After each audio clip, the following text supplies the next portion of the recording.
ৰহাৰ ফুলগুৰিত ৰাস মহোৎসৱৰ আয়োজন। ৰাজ্যত অব্যাহত আছে শ্ৰী শ্ৰীকৃষ্ণৰ ৰাস মহোৎসৱৰ উন্মাদনা।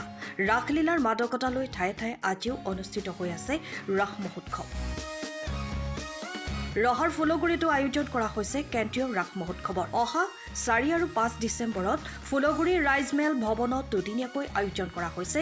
এই ৰাস মহোৎসৱৰ উপলক্ষে সাজু হৈ উঠিছে বৃহত্তৰ অঞ্চলৰ যুৱক যুৱতীসকল।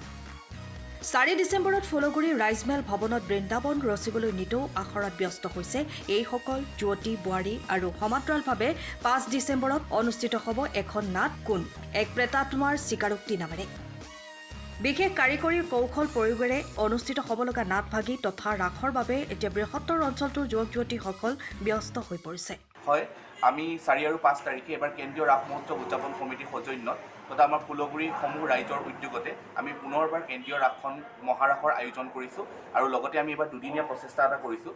প্ৰথম দিনাখন আমাৰ যিখন মহাৰাস হ'ব তাত আমি সকলো অঞ্চলৰ পৰা অহা গোপিনীয়ে আমাৰ গোপৰ বালকসকলক লৈ এটি নতুনত্ব আমি কিছু দেখুৱাবলৈ চেষ্টা কৰিছোঁ, যেনে ধৰি লওক অকাসুৰ বধ, বকাসুৰ বধ, কিন্তু আমি আধ্যাত্মিকতা সম্পূৰ্ণ বজাই ৰাখিছোঁ। লগতে এইবাৰ 7জন কৃষ্ণ আমাৰ ওলাব, তেওঁলোকে যতগোপী ততকৃষ্ণ যিটো নৃত্য আছে সেইভাগ কৰিব।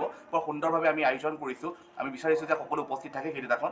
তাৰ ঠিক পিছৰ দিনাখন আমি এইবাৰ নতুনকৈ আমাৰ হাতত লৈছোঁ বহু বছৰৰ পাছত এখনি ভৌতিক ধৰ্মী আমাৰ নাটক কোন এক প্ৰেতাত্মাৰ স্বীকাৰোক্তি নামেৰে, আৰু যিখন নাটকৰ পৰিচালনা কৰিছে আমাৰ এই সভাপতি তথা পৰিচালক শ্ৰীযুত কুমুদ বেদী ডাঙৰীয়াই। বৰ সুন্দৰভাৱে তেওঁ পৰিচালনা কৰিছে। লগতে আমাৰ অভিনয়ত আছে DY বিহুৰাণী খ্যাত নিৰ্জুমা কাকতি, আৰু লগত আছে আমাৰ পৰিচালক গণেশ কাকতিদেৱ আৰু গণেশ নাথদেৱ, আৰু লগত আছে আমাৰ অকণ সেনাপতি ডাঙৰীয়া। লগতে আমাৰ বহু যুৱক যুৱতীক লৈ আমি নাটকভাগ আৰম্ভ কৰিছোঁ। কিছু আমি ছেটিংছৰ ব্যৱস্থা কৰিছোঁ নতুনকৈ, ধৰি লওক প্ৰেতাত্মাক ওপৰলৈ উৰুওৱা বা প্ৰেতাত্মাই আমাৰ ওপৰত ডান্স কৰা বা এনেধৰণৰ নতুনত্ব কিছুমান আনিব চেষ্টা কৰিছোঁ কাৰিকৰী দিশত। গতিকে আশা কৰিছোঁ যে সকলো ৰাইজে আমাৰ আহক, এইবাৰ আকৌ ৰাসখন ঠিক আগৰ বছৰৰ দৰেই আমাৰ ৰাসখন উপভোগ কৰক আৰু আমি যি নতুনত্ব দিবলৈ চেষ্টা কৰিছোঁ সেয়া এবাৰ চাই যাওক, সেয়াই আমি আশা কৰিছোঁ আপোনালোক যাতে আহে। Bureau' report, time of Assam.